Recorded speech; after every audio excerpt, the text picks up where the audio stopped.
Alam mo mga kaindahan, dito na naman ako. Naglilinis na naman dito sa bilang bahay.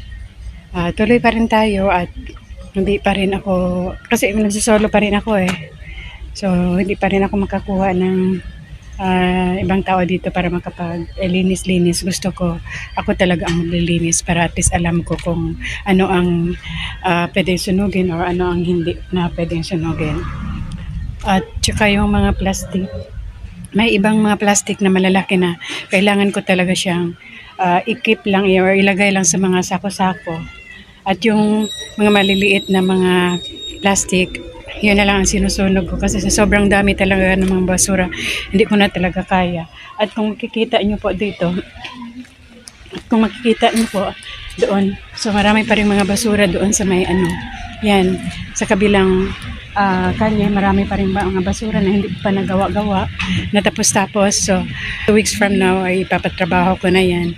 So far sa ngayon, ako na lang muna ang gagawa dahil mahirap talaga pag wala ka pang labor talaga. So nahihirapan ako. So sa ngayon, namamasahe din kami papunta dito, pauwi, hindi pa kami dito nag-stay.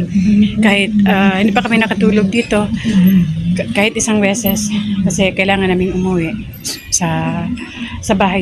Marami pa rin akong gagawin. Kung makikita nyo yung doon, so yung mga saging na tinumba ko, yun na lang muna ang ginagawa ko. At itong mga sako-sako dito na basura, yan ang isusunugin ko muna. Kaya nag-umpisa na ako magsiga dito, pero kailangan kong bantayan talaga dahil hindi siya pwedeng pabayaan, lalo at sobrang mainit ngayon dito at at saka mahangin pa. So yun, si daddy nandun sa balcony may merienda, so at nagpapahinga rin.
Ang daming prutas.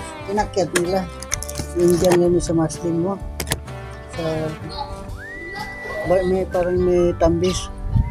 Inakyat. Pinagalitan sila? Ewan, hindi ko nakita kung pinagalitan. Sino sila? Ito? Dalawa. Inakyat nila yung sa labas lang na Sa to, no? labas lang. Dapat nandun yung sa puno. Kasi doon yung sa loob yung puno. Sa loob ang puno. Ang puno, tapos kumalabas ng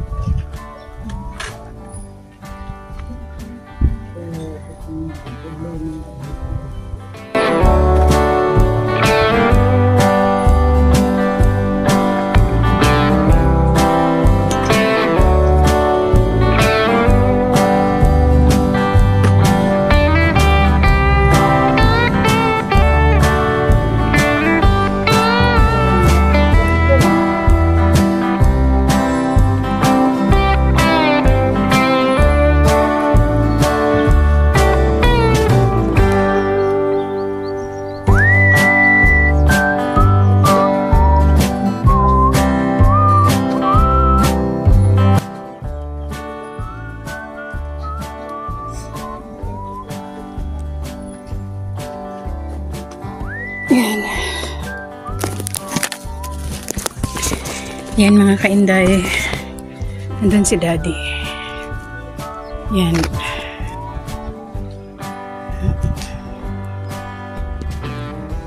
Nagrereklamo siya sa cellphone niya kasi hindi na daw gumagana yung SIM card niya. Nagpapabili na naman ng bago niyang SIM card. So since may available na SIM card doon sa bahay, yun na lang ang ipapalit ko kasi network available na daw yung SIM niya. So nabagsak kasi yun nung isang araw at sabi ko sa kanya tanggalin lang yung SIM card at tsaka ibalik at babalik yun sa normal, pero sabi niya hindi na daw talaga, so ayaw kasi yung SIM niya. So yun na lang gagawin ko. Mamaya papalitan ko yung SIM card niya. So mga kainday, andito pa rin tayo tuloy-tuloy sa paglilinis. Yan. Nagsusunog pa rin ako. At doon galing yung basura.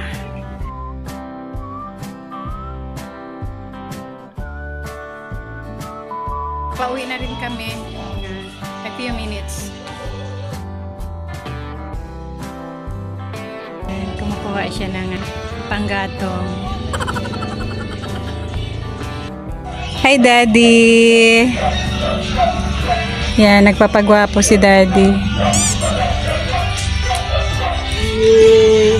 Iwan ko yung asyenda ko. Anong ginagawa mo dyan? Ayusin ko yung asyenda ko. Ayusin mga asyenda mo. Magtayo ako ng palasyo dito.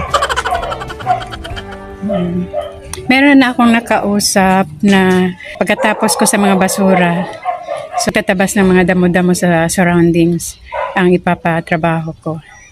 Yan, sa ngayon, ako muna ang gagawa ng trabaho sa pagsusunog ng mga basura. Kailangan talagang bantayan kasi delikado talaga. Yan.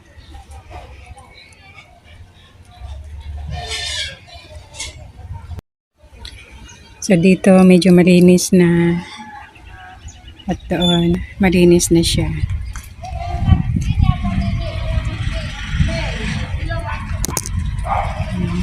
Malinis-linis na.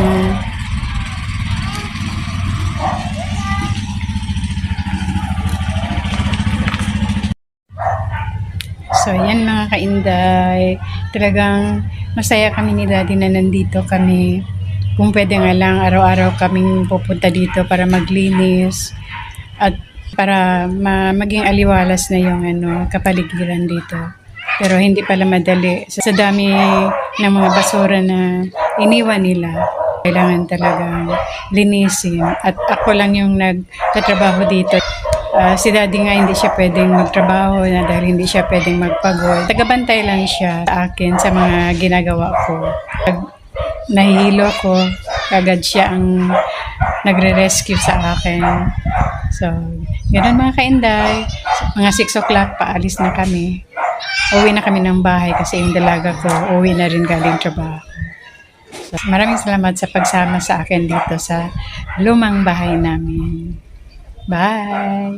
An eternity later. Time check na kayo dahil.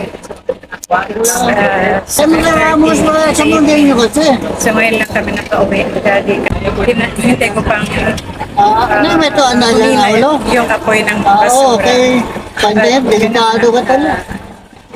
Pero Islam dito. Pero okay lang. Basta alam ko. Pero ba't din yung mga barkada to? May mucho Islam. Mga walo, tawi-tawi. At mo sila yan, trust ko ila. Salamat. Pauwi na kami sa tricycle. Mga tigwa.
Time check is 4:20 ng madaling araw.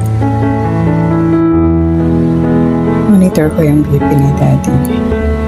Nasa 150 over 80. Nagising ako around 3 a.m. Bumangon sa Daddy, lumabas ng kwarto. Tapos, after 10 minutes, bumalik, nahiga ulit siya. Ayun. Sinabi niya sa akin na mapapipi daw siya. Ayun. Monitor ko yung BP niya. Tinanong ko siya kung anong naramdaman niya. Sabi niya, parang naninikip daw yung dibdib niya. Pero hindi naman siya pinapawisan.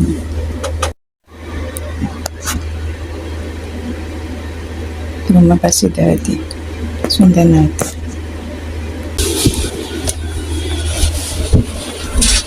Nandito na.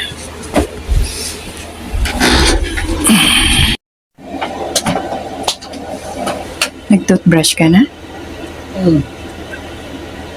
So yun, nag-toothbrush lang pala siya kaya siya lumabas.